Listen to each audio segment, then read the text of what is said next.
இயேசு கிறிஸ்து நாமத்தில் அன்பின் வாழ்த்துக்களை தெரிவித்துக் கொள்கிறேன். தியானத்திற்காக எடுத்துக்கொண்ட வேத வார்த்தை யாத்திராகமம் 20ஆம் அதிகாரம் 24ஆம் வசனம்.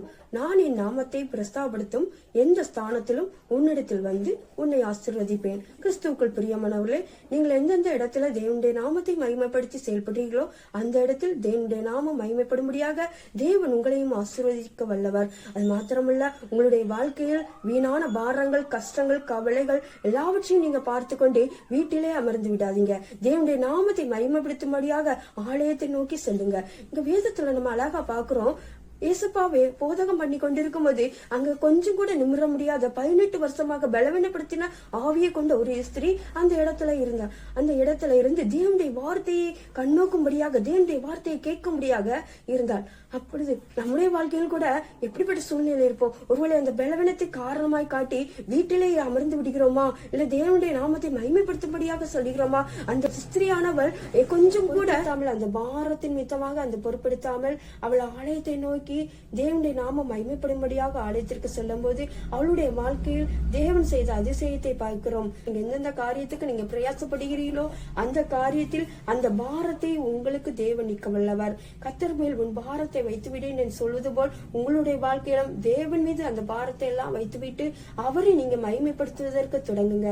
மகிமைப்படுத்துவது தொடங்கும் போது நீங்க வீட்டுல இருந்து மகிமைப்படுத்தினாலும் சரி, நீங்க எந்தெந்த இடத்துல மகிமைப்படுத்தினாலும் சரி, இல்ல பிறருக்கு நீங்க சில காரியங்களை இயேசுவை பத்தி சொன்னாலும் சரி, அந்த இடத்திலும் தேவன் வந்து உங்களை மகிமையான காரியங்களை வழிநடத்தி சென்று உங்களுக்கு ஆசீர்வாதத்தை கொடுக்க வல்லவர். நினைத்து கொண்டு அந்த பாரம் அழுத்திக்கிறதுன்னு சொல்லி தேவனுடைய நாமத்தை மகிமைப்படுத்துவதை ஒரு நாளும் நீங்க விட்டு விடாதீங்க.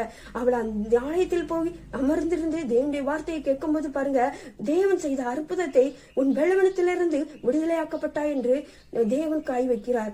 இயேசப்பா கை வைக்கும் போது அவள் நிமிர்ந்து நடக்கிறாள். அந்த எவ்வளவாய் கோணியாய் இருந்தால் நிமிர முடியாத சூழ்நிலையில் இருக்கும்போது கூட தேவன் அந்த சூழ்நிலையை மாத்தி ஒரு அதிசயத்தை தேவன் நிகழ்த்துவாரானால் உங்களுடைய வாழ்க்கையிலும் எந்த எப்படிப்பட்ட பிரச்சனைகளா இருந்தாலும், எப்படிப்பட்ட போராட்டங்களா இருந்தாலும், உங்களுடைய கவலைகள், கஷ்டங்கள் எல்லாவற்றையும் நீக்கிக் கொண்டு தேவனுடைய சமூகத்தில் நீங்கள் நோக்கி பார்க்கும் போது அந்த சமூகத்திலிருந்து தேவன் ஒரு விடுதலை கொடுக்க வல்லவர். உங்களுடைய வாழ்க்கையில் தேவன் செயல்படுவார். நீங்கள் மகிமைப்படுவதை மாத்திரம் விட்டு விடாதீங்க.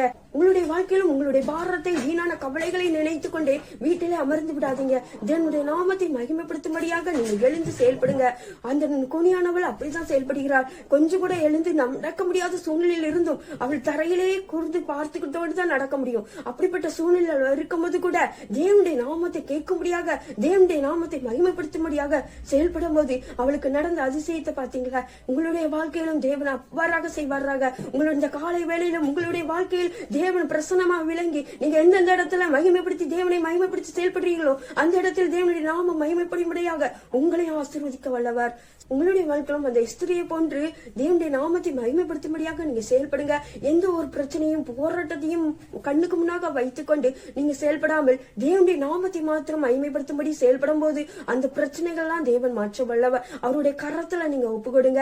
இந்த இடத்துல இருந்தாதான் தேவனுடைய பிரசனம், தேவனுடைய வல்லமை விளங்கும் சொல்லி அல்ல. நீங்க எந்த இடத்துல இருந்து தேவனுடைய நாமத்தை மகிமைப்படுத்தி தேவனுக்காக நீங்க செயல்படும் போது அந்த நாமத்தின் மித்தமாக தேவன் உங்களுக்கும் எந்த காரியத்துல இருந்தாலும் விடுதலை கொடுக்க வல்லவர். அது மாத்திரமல்ல, ஒரு அதிசயத்தையும் தேவன் செய்வார். இந்த காலை வேளையில் நம்ம ஒரு தீர்மானத்தோடு செயல்படுமா? எசப்பா, இதுவரைக்கும் நான் எப்படியோ இருந்து விட்டேன், ஆனா இந்த இடத்துலயும் இந்த நேரத்திலையும் நாங்க எந்தெந்த இடத்துல இருந்து நான் உண்மை மகிமைப்படுத்துறதுக்கு நான் ஆயத்தமா இருக்கிறேன்னு சொல்லி ஒரு தீர்மானத்தோடு நம்ம ஜெபிப்போமா?